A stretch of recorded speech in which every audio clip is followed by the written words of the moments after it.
All right, we're going to go ahead and move on to chapter 3.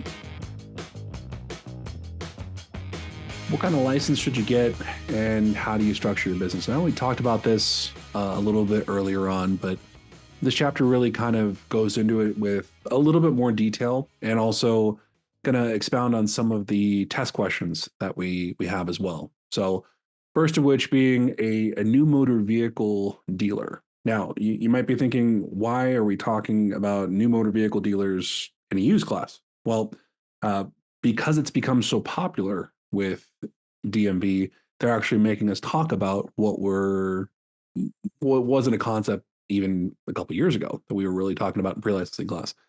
So a couple of things to take away from a new motor vehicle portion.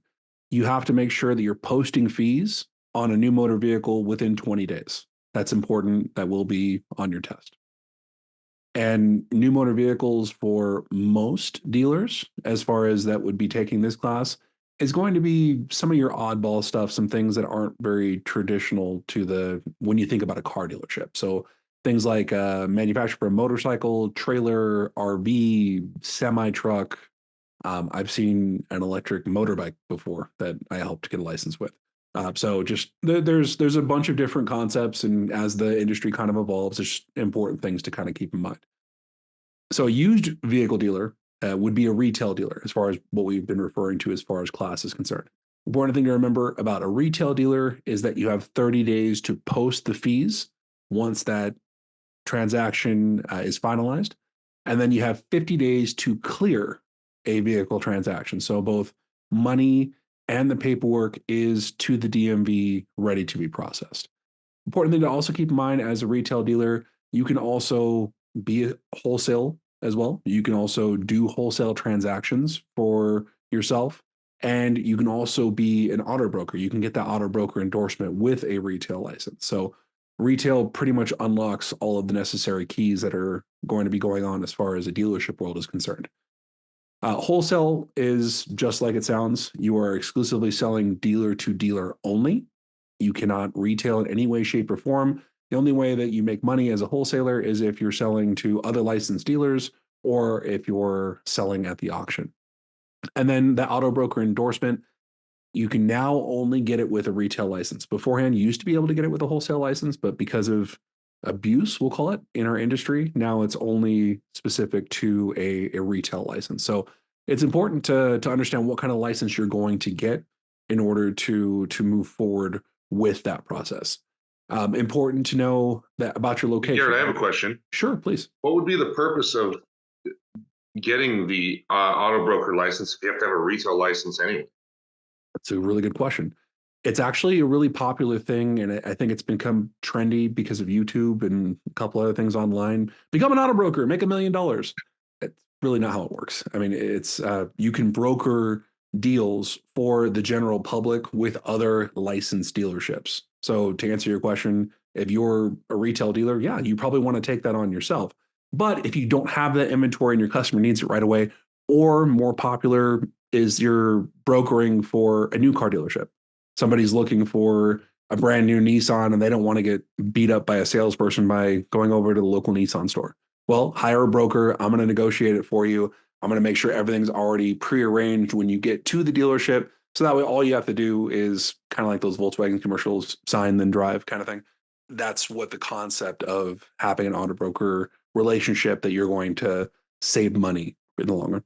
So essentially, then, if you don't have the auto broker license, you can't refer out to other dealerships, or at least you can't get paid to refer out to other dealerships. That's correct, yes. And it actually is something that's indicated not only on the face of the contract, but you also have to keep an auto broker log as well. So there's a couple things that go along with it. I mean, it's not terribly difficult, but there are a lot of brokers out there. So there's also a lot of competition. And a lot of people think, well, if I refer you, I just get $500, right? And that's not exactly how it works. There is some work that kind of goes into it as well. So like anything else, it just depends on your relationships and who you know, kind of thing.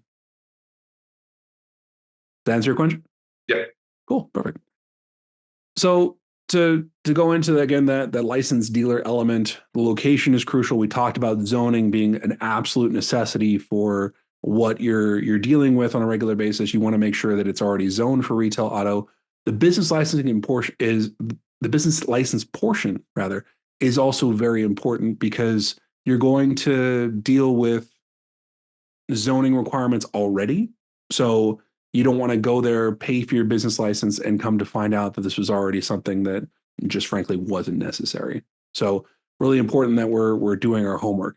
Insurance, we covered this in a lesson already, but with your insurance, again, the surety bond amount for a retail dealership is $50,000. So what you're going to pay for that, that's entirely based on your credit. But we do have a vendor that we work with, Magic 98 Insurance. His phone number 866-624-4298.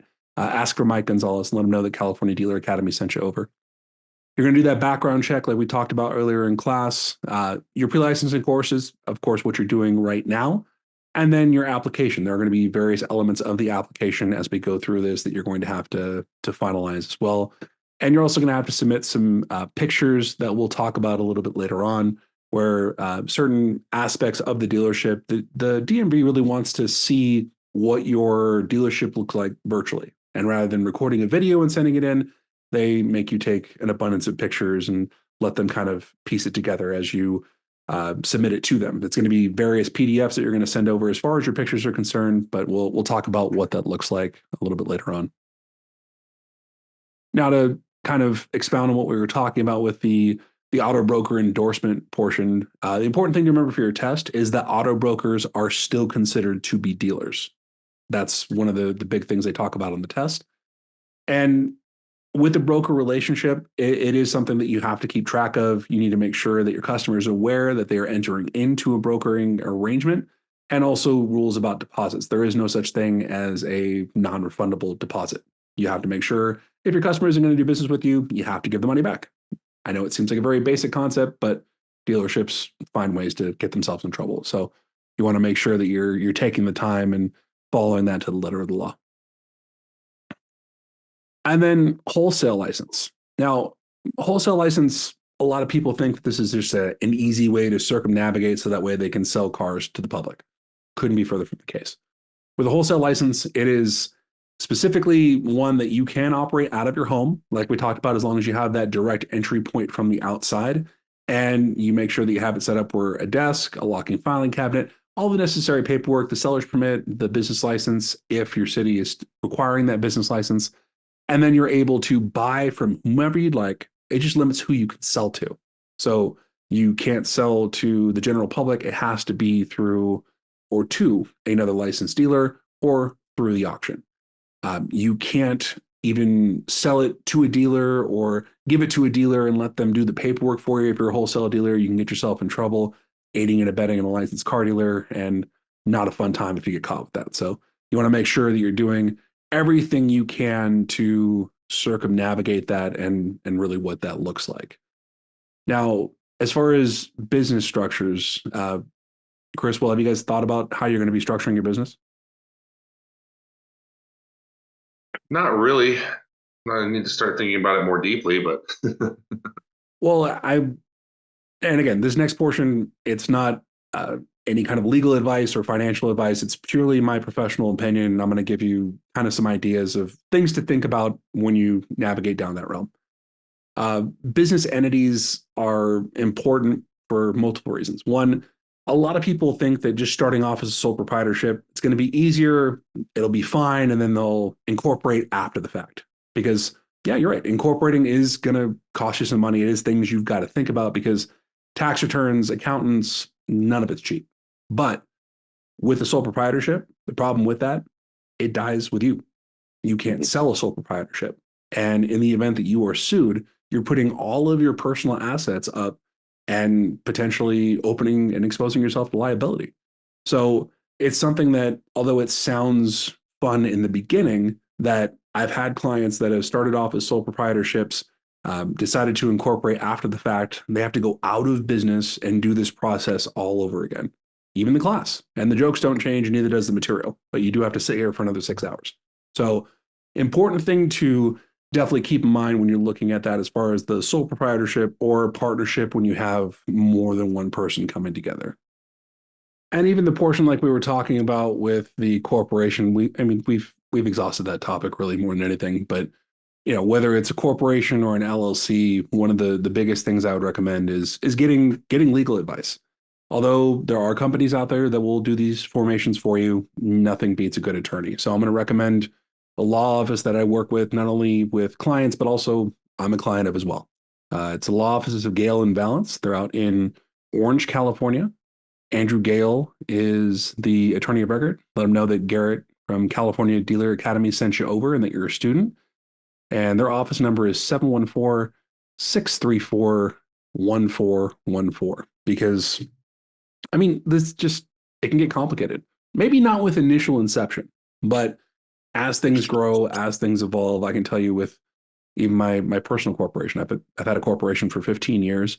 I have had divisions open, close, aspects been sold off. I mean, just everything in between. So definitely something you want to keep in mind. But to give you more of a business opinion portion, I have included with the book with sole proprietorships, corporations, advantages and disadvantages of and being able to view it more objectively, so that way you can make the better decisions. There isn't a right or wrong way to do this. There's just ways that could potentially save you time and money from future endeavors that you're going to have to deal with that might end up saving you time in the long run. So anytime you can, I'll obviously incorporate a good CPA and a good attorney, definitely something I'd recommend. So any questions on chapter 3? Nope. Perfect. Then we will get into chapter 4 here in just a moment.